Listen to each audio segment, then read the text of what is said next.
the silent need to be chosen. Before we begin, I want you to think about this for a moment. Have you ever felt hurt by someone's rejection? Not because you lost them, but because they didn't choose you. If that feeling sounds familiar, then this is for you. The silent need to be chosen is something almost all of us carry, yet very few of us talk about. Have you ever noticed how much of our lives is shaped by one quiet desire, the desire to be chosen? Not admired, not liked by everyone, just chosen. It's a feeling that begins earlier than we realize. As children, we want to be chosen by our parents when they walk into a room full of people. We want to be chosen by friends on the playground. We want someone to say, "I want you on my team." As we grow older, that need doesn't disappear. It simply changes its form. We want to be chosen for opportunities, for friendships, for relationships. We want someone to look at all the options in front of them and decide that we are the one they want. And maybe that's why rejection hurts so much. Most of the time, rejection isn't painful because we lost something. It's painful because it whispers a message we never wanted to hear. You weren't chosen.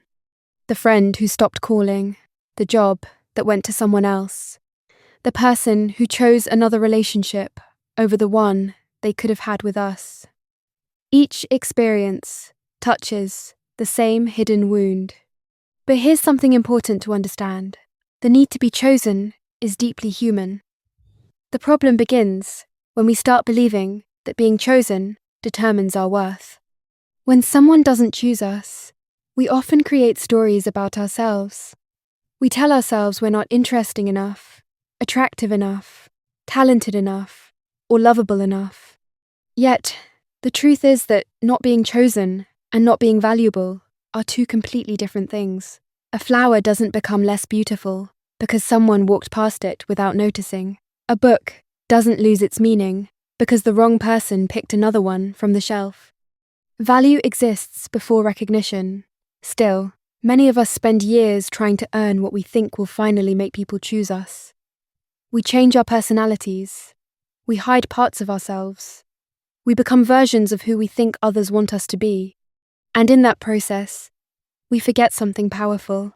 The most important choice in our lives is not whether someone else chooses us. It's whether we choose ourselves. Do we choose to respect ourselves when others don't? Do we choose to stay true to ourselves when pretending would be easier? Do we choose to believe in our value even when no one is applauding? Because the people who seem most secure are not the ones who are constantly chosen by everyone around them. They are the ones who have learned that their worth is not up for a vote. Of course, being chosen feels wonderful. We all want love, connection, and acceptance.